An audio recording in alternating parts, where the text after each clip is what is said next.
Hola, hola, ¿cómo están? Bienvenidos. Sábado 10 de mayo, aquí estamos nuevamente en Estar Bien, un programa para vos, para saber un poco más de tu salud integrativa, salud mental, salud física, salud emocional. Hoy tenemos un tema súper interesante porque hoy justamente es el día del lupus y yo quiero saber qué es el lupus.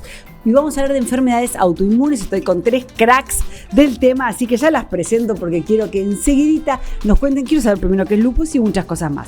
La voy a presentar. La doctora Nati Andrea Perrota, ella es médica, reumatóloga, especialista en clínica médica, reumatología y medicina legal, subdirectora de la carrera de especialista en reumatología de la UBA, coordinadora del grupo de estudios del síndrome de Sjögren y de la Sociedad Argentina de Reumatología. ¿Vas a explicar un poco qué es ese síndrome que recién me estoy desayudando? Lo dijiste perfecto. Gracias por estar. Doctora Laura Mariela Setoain, ella es médica clínica integrativa, máster en dolor neural terapeuta. Me encanta eso, qué interesante. Posgrado en medicina ortomolecular de la Universidad de Buenos Aires. Y la tenemos a la doctora Lucía Di Napoli, neuróloga y neuroradióloga, máster en inmunología. Ahí va, me salió. Creadora y directora del Centro Momentum PNI. Así que bueno, gracias a todas por estar. ¿Qué es el lupus? ¿Qué es el lupus? En realidad, ¿es autoinmune? ¿Qué son las enfermedades autoinmunes? Es una enfermedad autoinmune. Tenemos un montón de enfermedades autoinmunes. Particularmente el lupus puede ser lupus solamente cutáneo o si no, el lupus sistémico que puede afectar cualquier parte del organismo. Lo que genera el lupus es, dependiendo del órgano afectado, ya sea por ejemplo la piel, el riñón, el corazón, los síntomas que va a tener el paciente o también la parte articular que puede afectar. Las enfermedades autoinmunes, como por ejemplo el lupus, que hoy, como vos bien dijiste, el 10 de mayo es el Día Mundial del Lupus, que se definió en 2004 en el Congreso del Lupus Internacional para poder promover esta enfermedad que, como todas las enfermedades reumatológicas en general, son poco conocidas y entonces lo que no se conoce no se puede diagnosticar ni obviamente tratar.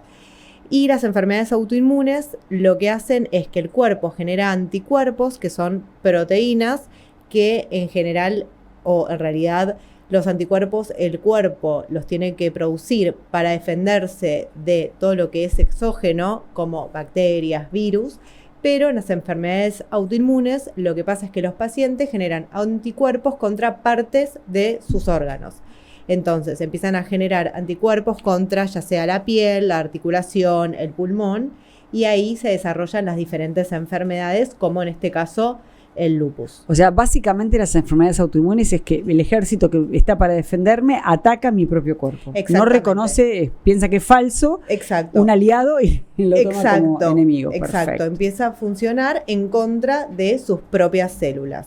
Pueden ser autoinmune o antiinflamatorias también. Que las autoinflamatorias es cuando generan mucha inflamación sin generar anticuerpos. Por ejemplo, la artritis psoriásica o la espondiloartritis son enfermedades reumatológicas que no son autoinmunes, sino que son autoinflamatorias. Esto significa que generan muchas citoquinas, que son proteínas, pero no son anticuerpos y también generan daño y generan enfermedades. ¿Qué diferencia? Recién dijiste reumatológicas. ¿Qué diferencia hay entre reumatológicas y traumatológicas? Bueno, eso nos pasa bastante. Los pacientes vienen quizás que no saben, tienen que ir al traumatólogo, al reumatólogo. Inclusive también nos pasa que lo derivan al reumatólogo y dicen, a mí no me duele nada. Yo tengo, por ejemplo, el ojo seco, que es esto del síndrome de Sjögren. El síndrome de Sjögren. Eso es el síndrome de Sjögren. Exacto.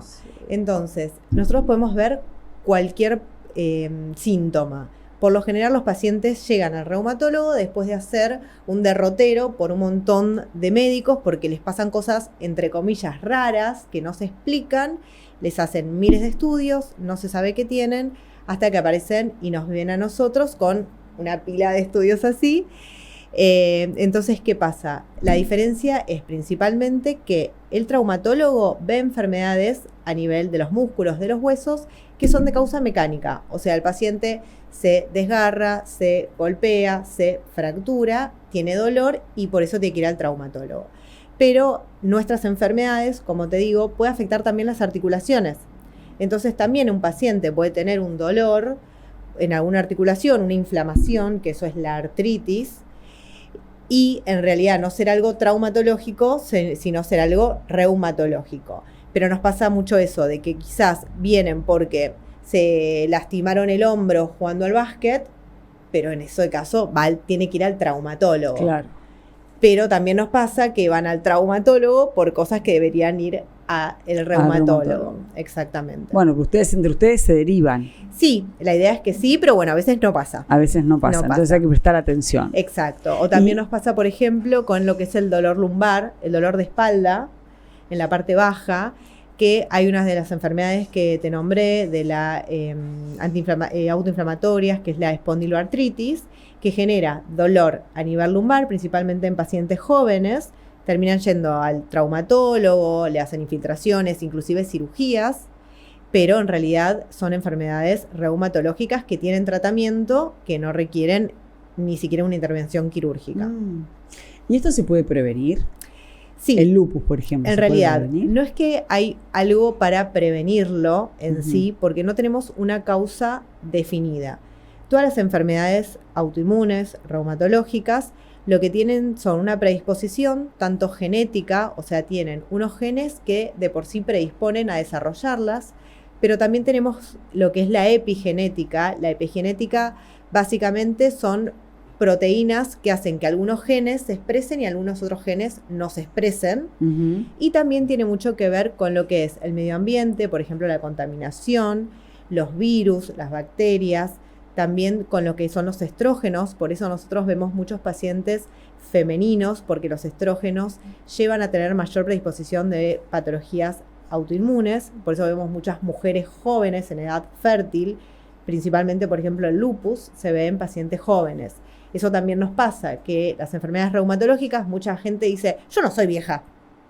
Y no, vemos mucho más en pacientes jóvenes que en añosos, y tiene mucho que ver con esta carga estrogénica que tenemos.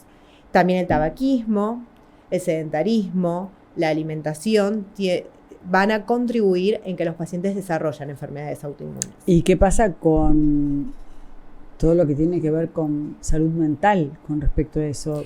¿Puede ser un desencadenante? Sí, todo lo que es estresante hace que las enfermedades, por un lado, empiecen a manifestarse, o también lo que nos pasa mucho es que el paciente está en remisión. Remisión es cuando la enfermedad está dormida, está apagada, y, no sé, tuvo el despido, está viudo, cualquier cosa estresante hace que el paciente empiece nuevamente, exacto, con actividad de enfermedad. Claro. Sí. Y esto, las enfermedades autoinmunes, ¿tienen alguna edad para avanzar o ya uno viene así de fábrica, digamos? No, tenés de fábrica, está muy bien. No, las enfermedades reumatológicas en general, hay inclusive pediátricos. O sea, al año de vida se pueden ver enfermedades reumatológicas, que no es lo más frecuente, pero sí hay enfermedades reumatológicas pediátricas. Lo más común es que se desarrollen dependiendo de la enfermedad cuando ya tienen más de 20 años, pero es lo que te digo, o sea, depende mucho de la enfermedad, el rango etario. Ok, después vamos a seguir hablando porque quiero ver si con buenos hábitos saludables eso se puede como controlar, digamos. Sí. Bueno, Laura Mariela Setoain, a ver, ¿cómo, justamente, te voy a preguntar a vos, cómo hacemos para neutralizar toda esta situación con los hábitos, con la conducta, con la buena alimentación, con el manejo del mindfulness, del aquí y ahora, la respiración? Bueno, es un área muy importante para poder trabajar sobre todo teniendo en cuenta fundamentalmente 3 cosas que son los que van a gatillar las reagudizaciones de estas enfermedades, ¿no? Primero, es un triángulo, el triángulo de las Bermudas. Opa. Primero el intestino, con la microbiota y la alimentación apropiada que va, digamos, generando una microbiota saludable. Eso va a generar que el intestino esté bien, firme, ¿no? Que las células estén bien pegaditas, y eso evitar el aumento de la permeabilidad intestinal. Lo que, digamos, en el intestino está el sistema nervioso autónomo, el sistema inmune. Entonces, todo lo que genera cambios en la microbiota y en esa permeabilidad va a activar el sistema inmune y puede empeorar estas condiciones, ¿no? Entonces, La alimentación antiinflamatoria que bueno, tenga antioxidantes, nutrientes, verduras, frutas, comida real, y gestionar esta microbiota saludable por un lado. Otra es el estrés oxidativo, es decir, la oxidación.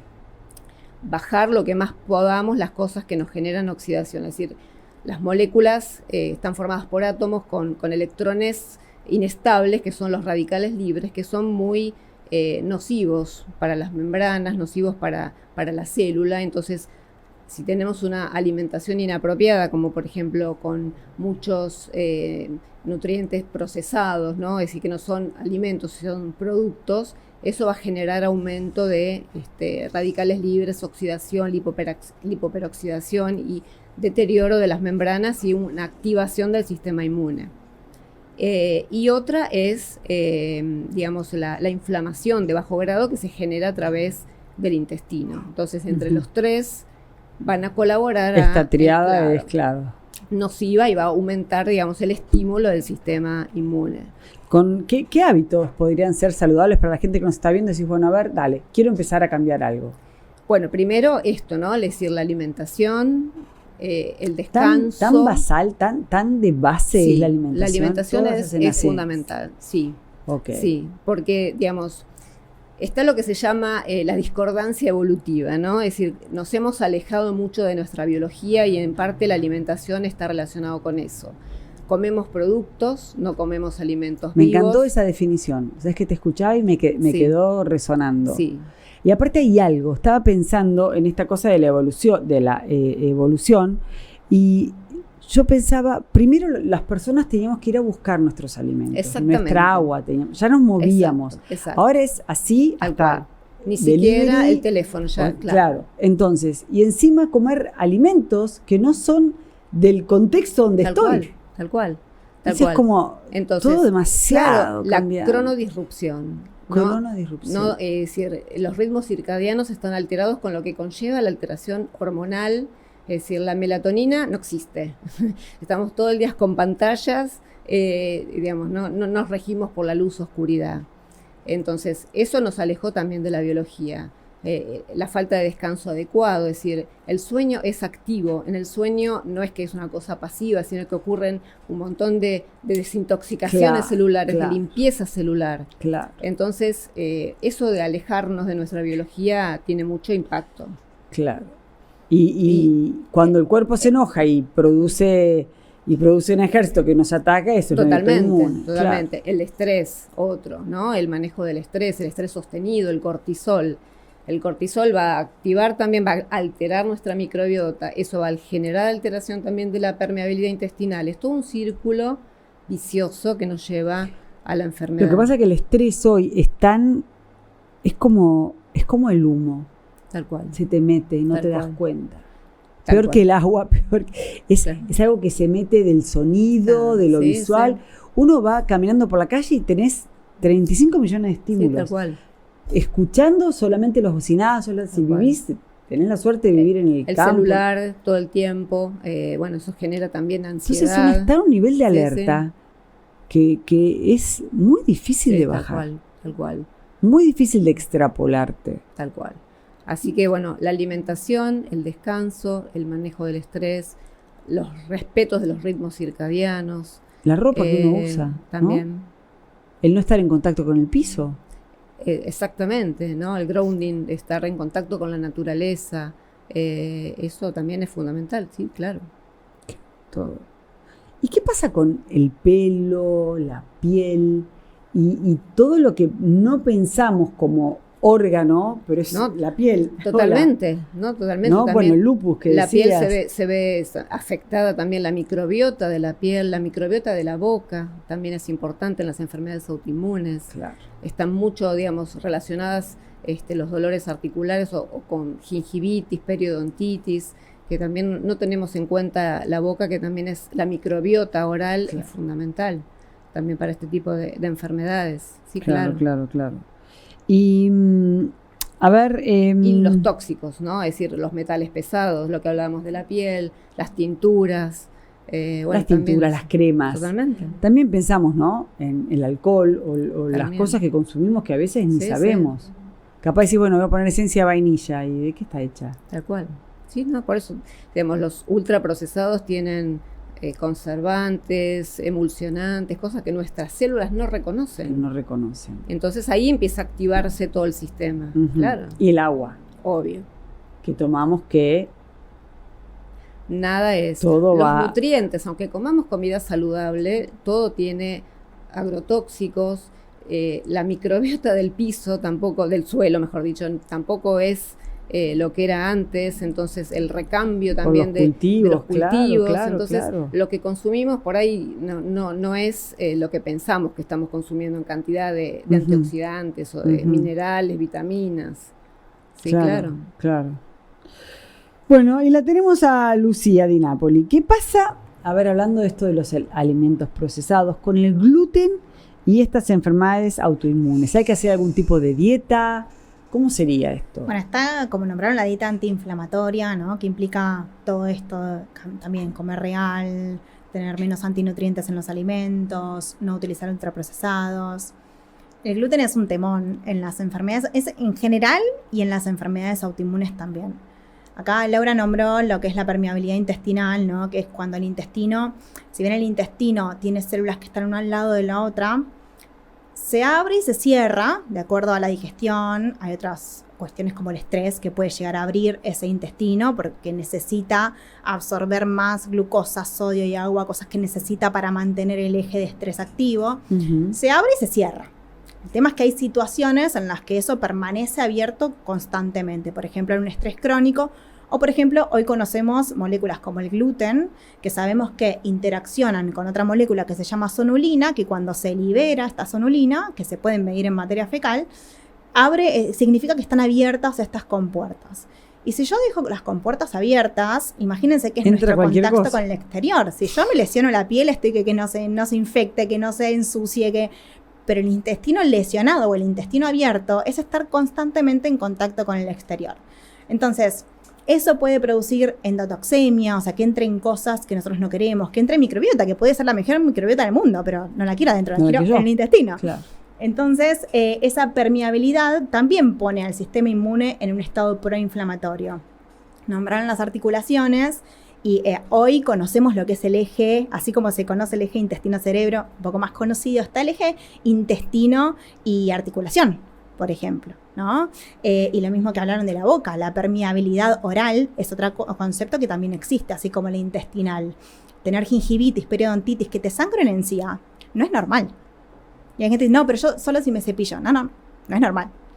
Entonces, esas cosas hay que evaluarlas en una enfermedad autoinmune. Y en este caso el gluten no solo es una molécula que fue cambiando, porque el trigo fue cambiando. El trigo era muy chiquito, ahora es un trigo muy grande, es muy difícil de digerir para nuestro intestino. Entonces empieza a dar vueltas, eso activa el sistema inmune, genera esta inflamación de bajo grado. Y algo que me parece muy interesante, que siempre trato de reencuadrar de los pacientes con enfermedades autoinmunes, que aparte son esto, ¿no? Porque a veces te dicen, hola, yo soy hipotiroidea, soy Hashimoto. No, vos no sos Hashimoto, vos tenés un hipotiroidismo. Primero, como trabajar eso, ¿no? Y por otro lado, reencuadrar la autoinmunidad. Porque hay mucho de esto de mi cuerpo me ataca. Qué difícil salir de ahí, ¿no? Porque si tu cuerpo te está atacando, es difícil. Y la realidad es que tu cuerpo te está defendiendo de algo que piensa que podría ser letal. Y es una defensa del sistema inmune. Es cambiar la perspectiva también. Por supuesto, es un reencuadre. Porque en realidad te está defendiendo. Lo único que quiere el sistema inmune es que vos sobrevivas, porque que la especie sobreviva, ¿sí? Y es perfecto. Lo que pasa es que, claro, estamos metiendo un montón de cosas, desde esto, metales pesados, tóxicos ambientales, cremas, metemos tantas cosas que el sistema inmune ya dice, che, esto es mío, no es mío, acá parece mi célula, pero tiene algo nuevo, o sea, tiene una lectina distinta. Bueno, ante la duda, ataquemos. Y esto, la predisposición genética, ¿no? Sí. ¿Qué juega acá? ¿Qué rol juega? La predisposición genética, como dijo ella, tiene un 25%, o sea, tiene un rol importante, obviamente, porque si vos no tenés esa predisposición genética para tener la enfermedad, no lo vas a desarrollar. Pase lo que pase, vas a desarrollar otra cosa, pero esa enfermedad no la vas a desarrollar. Entonces, la predisposición genética quiere decir que vos tenés un 25% de probabilidades de tener una enfermedad. El 75% restante es, como se dijo, la epigenética, ¿sí? Que si bien tiene que ver justamente con el ADN, es más conocido como, bueno, todo el resto del estilo entorno, de vida. claro. Exactamente. Por ejemplo, esto de dormir bien. Y el sistema inmune repara de noche. La realidad es que si no dormimos es muy difícil reparar un tejido, o reparar algo, o empezar a pensar que algo no está bien Claro. en el cuerpo, ¿no? Entonces, sí, te predispone un paciente con enfermedad celíaca, que aparte es esto. Las enfermedades autoinmunes muchas veces no vienen de a una. Entonces, cuando hay una enfermedad autoinmune y la persona tiene trastornos intestinales, puede ser que los tenga y que, bueno, también eso haya sido una puerta de entrada, pero no hay que descartar, por ejemplo, otras enfermedades autoinmunes como la celiaquía. A veces una celiaquía no tratada, bueno, hace que se empiecen a desencadenar otras enfermedades autoinmunes para lo que uno tiene predisposición genética.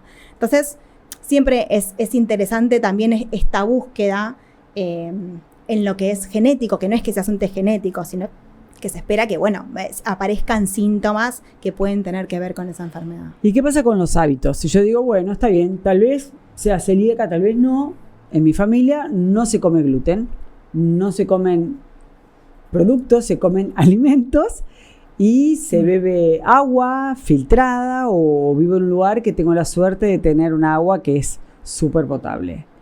¿Qué pasa con esa enfermedad autoinmune? ¿Se desarrolla, no se desarrolla? ¿Se puede cambiar el curso? Depende mucho de cada persona, del estadio de la enfermedad, depende de un montón de cosas. Hoy en día es muy difícil controlar el ambiente, porque, bueno, me voy a vivir al campo, entonces, y tengo mi huerta, es muy difícil poder controlar todo eso, ¿no? Porque vivimos en un estado de estrés constante, en donde todo el tiempo nuestro sistema inmune está viendo cómo un león nos persigue. Es un león que no puede distinguir. Es lo mismo que una emoción tóxica. El sistema inmune no puede distinguir si esa toxicidad es real o no. Entonces se activa ante un montón de estas situaciones. Entonces, hoy con el celular, con esto, con el otro, la verdad es que no podemos vivir tan bien sin celular y decir, bueno, no, yo vivo aislado, porque el aislamiento enferma. Entonces, es difícil lograr un equilibrio, se puede, pero es muy individualizado. Bueno, igual, perdón, ¿no? El león no existe, pero el motochorro sí. Entonces, claro, yo estoy con el celular en la mano y para mí que me roben el celular es como antes que venga y te rajuña, no sé, es una manera de decir, ¿no? Pero supuesto. Es como uno va por la calle o un familiar tuyo va y viene a un lugar y dices, bueno, a ver, hasta que no llegó, llamame, tomaste el colectivo, a ver, chequeá que esté, lo seguís. O sea, todo ese estado de alerta, quieras o no, no es un león, pero es claro, un peligro. Pero vos imagínate que en ese estado de alerta uno se sienta a comer. Y el cerebro está, pero espera, nos está persiguiendo un león y vos te estás sentando a comer.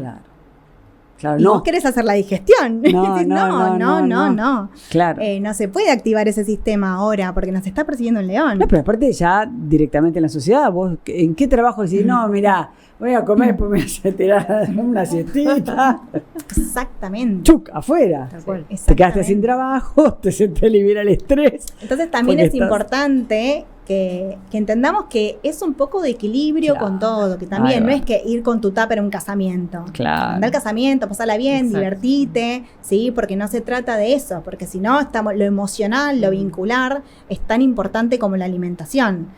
Si no, también hay pacientes que dicen, no, porque yo tengo una enfermedad autoinmune y no me puedo estresar.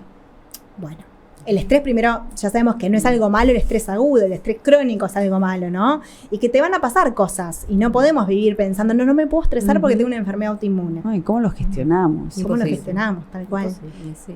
Chicas, a ver, cada una quiero que más o menos me diga cómo hacer para tratar de tener un equilibrio, tratar de, si tenemos la posibilidad de tener una enfermedad autoinmune, cómo capear la situación sin llegar a que se desarrolle, digamos. Sin llegar a que se desarrolle. Claro, es como intentar, es como, bueno, sé que gano poco, vamos a hacer una analogía. Sí, a ver. No llego a fin de mes, bueno, pero tengo que arreglármelas. Sí, uno no puede decir, haciendo esto, no voy a tener una enfermedad autoinmune. Ok, perfecto. Porque no es una infección, por ejemplo, que vos estás en contacto con el patógeno, desarrollás la enfermedad, listo, perfecto. Ya descartamos, método científico, entonces sabemos que no es una posibilidad. No, entonces, vos, como ya dijimos las tres, tenés por un lado la parte genética, que eso naciste con eso, Lotería de vientre. ya lo tenías, exacto. Y después sí con toda la parte medioambiental, que eso hay algunas cosas que las podemos modificar y algunas cosas que no se pueden modificar. Por ejemplo, ¿qué podríamos modificar? El tabaquismo, las drogas, el sedentarismo, el ejercicio demuestra que es muy bueno tanto para lo que es mejorar, por ejemplo, cuando tienen algún compromiso articular, todo lo que es la movilidad, mejorar lo que es el hueso, porque estimula la formación del hueso, principalmente todo lo que es peso y mucha elongación, y también previene toda la parte cardiovascular, que estas enfermedades, aparte de todo esto, se asocian a tener más riesgo, tanto cardiovascular como a desarrollar cáncer. ¿Y qué pasa con los ACV? Exacto. Sí, exactamente, también hay un problema, en general hay muchas causas de ACV, ¿no? Pero la gran mayoría tienen un trastorno metabólico detrás, con resistencia a la insulina o diabetes u oxidación del colesterol, porque no hablamos de número de colesterol, sino de cómo está ese colesterol. Entonces sí, los hábitos que es notorio, pues no es lo mismo el sedentarismo que la falta de ejercicio físico, ¿no? Son dos cosas distintas. Una cosa es moverse durante el día, ¿no? Y no estar mucho tiempo sentado, y otra cosa es ir a hacer ejercicio. Uno puede ser una persona sedentaria que tiene 9 horas de trabajo en una oficina sentado en una silla y que hace 1 hora de ejercicio por día, pero es una persona sedentaria. Eso no sale. Y también, al contrario de lo que se piensa con lo que vos dijiste, pacientes oncológicos o pacientes con artritis, ¿sí?, se benefician del ejercicio. Sí. Claro. Tal cual. Aún cuando decís, no, pero tengo que hacer una quimioterapia. No, tenés que hacer ejercicio y Y quimioterapia. quimioterapia. O ¿Y si qué no te hacemos dicen, con- ¿te duele? No, me duele. Bueno, Hasta justo lo que quería me va a preguntar, doler. que tiene un máster en dolor, la doctora. Tal cual. Ahí nos dejamos la pregunta picando. Tal cual. ¿Cómo El abordaje de un gestionamos paciente el con dolor es el mismo, digamos, trabajar sobre esto fundamentalmente, bajar esa inflamación de bajo grado. Digamos, la vía final común de todas estas enfermedades, inclusive las enfermedades cardiovasculares, las enfermedades oncológicas, las enfermedades inflamatorias, son los mismos. Es esta inflamación de bajo grado, este estrés oxidativo, este intestino permeable. Entonces, trabajando con los hábitos en todas estas áreas, vamos a minimizar todas estas moléculas de citoquinas inflamatorias y de interleuquinas que van por la circulación y que nos van a generar dolor. Entonces, todo tratamiento para el dolor va a iniciar en trabajar en los hábitos. Digamos, fundamentalmente también incentivar el ejercicio, porque el músculo también es un órgano endocrino que tiene un montón de beneficios. Moverse. Obviamente, digamos, adaptado a cada paciente en las posibilidades, ¿no? Un paciente con enfermedad reumática o enfermedad inflamatoria importante, por supuesto que va a costar, pero digamos, el inicio es trabajar con la alimentación, tratar de, yo digo, limpiar la alimentación, es decir, sacar lo que se pueda de procesados, cuanto más antioxidantes mejor, la hidratación, el sueño, lo que venimos hablando, la melatonina es una gran antioxidante, la hormona melatonina, que justamente se relaciona con un sueño apropiado, pero a veces inclusive cuando esto no es posible, la suplementación con melatonina es muy útil. Ahí te iba a preguntar. Claro ¿Qué que pasa cuando decís, bueno, suplemento, Sí, melatonina, ¿sirve? sí, tal cual. Sí. La melatonina No es iatrogénico. No, No. al contrario, mira, la dosis de melatonina es muy amplia, inclusive yo digo, si alguien se quiere suicidar con melatonina, no lo haga, porque inclusive los pacientes con cáncer que se benefician con dosis altas de melatonina, hasta 50 y hasta 100 miligramos, mira lo que te digo, el común del comercio tiene 3 miligramos, con 6 miligramos por ahí uno puede acomodar el sueño, pero es un gran antioxidante, antidolor, es una hormona olvidada, muchas veces que no le damos la importancia a los médicos que tiene a la hora de manejar toda la inmunidad inclusive. Ujú. Así que la suplementación con respecto a la inmunidad es mucha, donde se puede trabajar, digamos. ¿Y a Para partir mí, de qué edad? digamos, ¿No hay edad? algunos nutrientes, digamos, uno puede potenciar la indicación desde chicos. Por ejemplo, un nutriente fundamental antioxidante de cabecera es la vitamina C.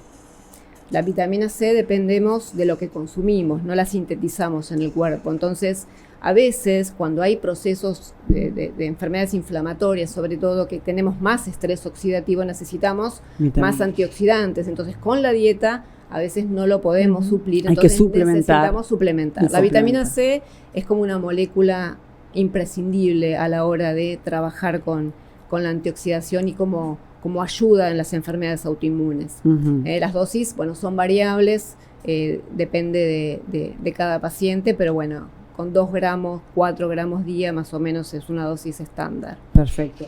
Las enfermedades autoinmunes, ¿cuáles son las más conocidas, las más populares, lamentablemente, acá en nuestra zona de Sudamérica? Sí, la artritis reumatoidea dentro de lo que es reumatología, porque vos tenés enfermedades autoinmunes en diferentes especialidades. Yo te hablo de lo que es la reumatología, la más frecuente es la artritis reumatoidea, que es una enfermedad que afecta a las articulaciones, es lo primordial, pero también puede afectar, por ejemplo, a nivel del pulmón o a nivel, por ejemplo, de la piel o del ojo.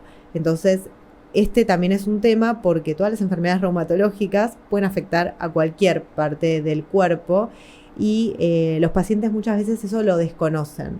Entonces, por ejemplo, piensan que la artritis reumatoidea, listo, me duele o se me inflama la articulación y nada El dedo, más que los eso. dedos, la muñeca. Exacto, Y no pero es no, eso. hay que hacer controles tanto cardiológicos como a nivel de pulmón, también oftalmológicos, porque pueden en un pequeño porcentaje, 1/3 de los pacientes o menos, desarrollar otro compromiso extraarticular, se llama. Ujú. Inclusive se ve mucho una vez que controlan la enfermedad articular. O sea, está disociado. No es que si está toda inflamada la mano, ahí va a tener el compromiso. Puede tenerlo y es más frecuente que tenga el extraarticular una vez que controla lo articular. Dentro de las enfermedades reumatológicas, la más frecuente es la artritis reumatoidea. Ujú. Sí, de las que ¿Y tenemos eso nosotros. es más común en hombres o mujeres? La artritis reumatoidea es más común en mujeres jóvenes, por esto mismo que dije de los estrógenos. Por Claro. ejemplo, el lupus, bueno, también, el Sjögren también, se ve que tienen más asociación al tener los estrógenos. ¿ELA qué es? ELA es una enfermedad neurológica que, bueno, acá la La doctora, si querés, te puede abundar en el tema. Ajá. Es una esclerosis lateral amiotrófica, es una enfermedad de motoneurona, se llama. Es una de las células que está a nivel de la médula y que, bueno, puede estar afectada tanto a motoneurona superior como inferior y darte esta ELA. ¿Y también se gatilla por alguna situación? No, o sea, es algo también para lo que tenemos una predisposición y bueno, es una enfermedad bastante compleja. Sí, exactamente. Pero bueno, sí es distinto a las enfermedades reumatológicas. Sí. Claro. Pero la verdad que desinformación, ¿no? Eso es lo que A pasa veces cuando mucho. uno tiene un diagnóstico de algo, qué importante que es hacerse ver. Tenemos hospitales buenísimos, si uno no tiene recursos, consultar, porque aparte ahora hay algo que es muy difícil, que es, tenemos San Google, y en San Sí. Google, Es bueno y es malo. sí, pero hay que saber, No, por eso es bueno y es malo. Sí. o sea, o el chat, ¿no? Sí, sí, Uno sí. pregunta Sí, y te sí. tiras por el balcón. Sí. Y nos pasa a Sí. nosotros los reumatólogos que la especialidad no es muy conocida y se confunde con esto que hablábamos al principio de la traumatología. Claro.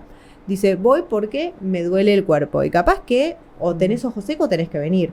O por ejemplo, los pacientes con psoriasis, ¿no? La psoriasis es una enfermedad dermatológica. Pero hay pacientes que desarrollan artritis psoriásica. Y eso lo tenemos que tratar nosotros. Entonces, lo aconsejable sería que los pacientes con psoriasis hagan una visita una vez por año aproximadamente al reumatólogo para ver si no desarrolló una enfermedad reumatológica, aparte de obviamente la que tiene de la piel. Pero pasa eso, hay mucha desinformación en cuanto a la reumatología, que piensan que son pacientes viejos, que piensan que es por artrosis. La artrosis es la degeneración de las articulaciones por el paso del tiempo. Claro. Todos vamos a tener artrosis, que es lo que le digo mucho a mis pacientes. Dice, Pero tengo si uno se artrosis. mueve más, Totalmente. Sí, Claro. exacto. ralenta. Entonces, Sí. Si consume también adecuada cantidad de nutrientes. Porque también el mecanismo es el Esto mismo, que ¿no? hablamos de Claro, la vascular, alimentación, también con una buena alimentación vos ya le das nutrientes para que ese sistema inmune funcione correctamente, para que ese colágeno se forme. Entonces ya le vas dando un empujón Claro. a ese paciente que después puede hacer ejercicio. Capaz que al principio no puede hacer ejercicio porque está Claro, con tiene que cambiar fatiga, con el dolor, porque tiene trastornos intestinales, que también si la microbiota colabora, por Totalmente. ejemplo, con la biotransformación de estrógenos y el metabolismo de los estrógenos. Si yo tengo la microbiota mal, también puedo tener malos estrógenos y eso me predispone aún más. Entonces, ya cambiar la alimentación, más allá de la suplementación que vayamos a dar, el omega 3, la vitamina D, la vitamina C, como dijo, y trabajar en eso, es clave para poder también manejar este tipo de cosas. O sea, para ir redondeando y para más o menos tener una perspectiva es tratar de tener un equilibrio Sí. psíquico, emocional, de hábito, de creencia Tal cual. y también lo que yo me proyecto. Y sí. ¿Qué yo voy a hacer en 20 años? ¿Cómo Tal me cual. veo? Bueno, Una longevidad saludable, eso, ¿no? Eso Se también que vos construye. dijiste de proyecto y de creencia. Parece una tontería, pero la creencia y todo lo que es la espiritualidad, que puede tener que ver con un Dios o no, o con otras cosas, esto de vincularnos y tener un proyecto, es algo muy importante para el ser humano. Un proyecto tener- para uno y Exacto. proyecto para el prójimo, ¿no? Sí, Es, tal cual. bueno, En ¿qué común. mundo le voy a dejar yo Sí. a mis generaciones venideras? No, Igual. no si voy a tener hijos o no, más allá de eso. Ujú. A las generaciones venideras, ¿qué mundo encontré y cómo lo... Y lo que es como a veces si uno no se centra y no piensa y no proyecta, es muy avasallante. Sí, Sí. totalmente. Porque es frustrante, no sabes Sí. por dónde empezar. Y el dolor generalmente es el Tal cual. indicador Tal mayor. cual, el dolor crónico es una enfermedad en sí misma. Sí, Claro, ¿no? Y entonces genera- ¿cómo gestionás eso en tu cual. vida y cómo haces que tu vida fluya? Y decís, bueno, ¿y cómo le digo para hacer gimnasia? ¿Cómo le digo para...? Claro. Y entonces es aunar todas estas No, sí. A interdisciplinas. nosotros nos pasa mucho que a veces el tratamiento es el ejercicio físico. Es lo peor que le podés Claro, decir al y sí. paciente. Y sí, Dicen, moverse no, pero me no. duele. Es que el ejercicio físico No. es una de las pocas cosas que las personas tenemos que hacer por nosotras mismas. Y Nadie sí, nos puede sí, hacer eso. exactamente. Yo lo digo que lo tomen como si fuera un medicamento. Y sí, Digo, no tenés opción. O sea, no te estoy diciendo si tenés ganas Pero es de... que por ahí no va. No, por eso le digo... Te lo digo del lado de la así como te psicología. digo... Es sí. como, tiene que ser una seducción. No, Sí, no, hay que sí. dar las herramientas. Tiene que ser una seducción. Vos tenés que tener Coincido. ganas de Sí. mover el cuerpo porque te genera esa gratificación que Sí. cuando terminás de decir, che, lo hice. Sí. Claro. Y Yo lo tengo hice. una paciente, siempre cuento, que me dice, no, la verdad es que no encontré momento para hacer actividad física porque el trabajo, que esto, que el otro, qué sé yo, y encima en el medio pisé mal un escalón, me lesioné, así que estoy yendo a kinesiología 2 veces por semana, pero tengo 1 hora de viaje de ida, 1 hora de viaje de vuelta, entonces yo dije, vos encontraste 6 horas para hacer, Claro. o sea, encontraste 6 horas de tu vida en donde ahora estás teniendo que hacer kinesiología por lesión, Sí. pero no encontrabas 1 hora 3 veces por semana para hacer ejercicio. Resistencia. Totalmente. Una reflexión final para que cada uno nos quedemos pensando, que nos puedan aportar desde su experiencia, desde la sencillez, para Bueno, una mejor yo- calidad de vida. Para una mejor calidad de vida, bueno, pensar esto de que el ejercicio es algo que realmente es un tratamiento y que es algo que hace bien. Hace bien. Que muchas veces los pacientes, después de que les cuesta y no me entienden y me dicen, ay, no, bueno, vos porque no tenés estos problemas, lo empiezan a hacer, me dicen, ay, doctora, tenía razón. Viste Tal que cual. teníamos razón. Y el tema también de la alimentación, sumamente importante, y el toque es drogas, tabaco y demás, afuera. Eso me parece que es lo más importante, más allá de tener una buena psiquis, ¿no? Y poder encontrarse con uno mismo dentro de lo que se puede y evitar todos los estresantes que Yo creo nos que- toca vivir. Que tiene que ver también con conectarse con la biología, con lo que Exactamente. somos, para lo que estamos hechos. Exacto. Y escuchar mucho más el cuerpo, que en realidad nos da un montón de señales, pero como vivimos en este mundo de corrida Tal cual. y nos está persiguiendo un león, es muy difícil escuchar el cuerpo mientras te persigue un león. Entonces bajar y 2 minutos y poder escuchar qué es lo que nos está diciendo el cuerpo, porque la Totalmente. mayoría de las cosas pasan por una desconexión, por no comer comida para el humano y por no, digamos, ir a favor de nuestra biología. Exacto. Acercarnos a nuestra biología y el paciente protagonista de su salud, ¿no? En binomio con el médico, pero en esto, sobre todo en las enfermedades autoinmunes y en los hábitos en general, el paciente es el protagonista, que poco a poco, con herramientas progresivas, digamos, lo ideal es enemigo de lo posible muchas veces, pero de a poquito, con objetivos cortos, el paciente va a empezar a cambiar, a sentirse mejor, eso le va a dar el pie de la importancia, porque, digamos, el médico tiene que poner en valor los hábitos, ¿no? La nutrición, el descanso, el manejo del estrés, pausas conscientes, respiraciones conscientes de estímulo del nervio vago que ayudan a la calma en momentos de vorágine. Pero bueno, el paciente debe tomar el protagonismo, decir, de hacerlo y ver la potencia y, digamos, la importancia que tiene eso en su salud. Progresivamente lo va a lograr, se va a sentir mejor y eso lo va a impulsar y se va a sentir responsable porque, digamos, somos responsables de nuestra salud, de nuestro cuerpo, de nuestra salud mental, pero bueno, a veces el cambio de paradigma, ¿no? Que el médico es, tenés que hacer esto, tenés que tomar lo otro, y en esto, en los hábitos, el paciente es el protagonista. Claro. Entonces, combinar en acuerdo, claro, ¿no? Es decir, el médico orientador, pero en última instancia es el paciente quien va a hacer su construcción. Y bueno, consultar obviamente al médico, al especialista. Claro, exacto. Sí. Y cumplir con los tratamientos, más allá de todas las medidas higiénico-dietarias. Tal cual. También sí, hay que hacerse hay un montón de medicamentos, exactamente, que eso es también sumamente importante, y hacer los controles regulares. Perfecto. Sí, como reflexión estaba pensando, ¿no? Cuando uno nace, ¿qué cuidados tiene uno con un bebé? Que lo hace descansar bien, comer bien, no hace ruido. Uno ve la respiración costodiafragmática, uno ve cómo se mueve el bebé, la elongación que tiene, y dice, bueno, volver un poco a cuidarnos como si fuésemos seres que estamos empezando nuestra vida, ¿no? Que a veces lo tenemos, no nos escuchamos, no nos miramos, y volver a las bases, a los orígenes, a la tierra. Chicas, gracias, qué lindo. A vos, por favor. Bueno, gracias. Nos vemos el sábado que viene. Si cualquier pregunta les escriben a ellas, a sus redes sociales, que están para eso. Gracias.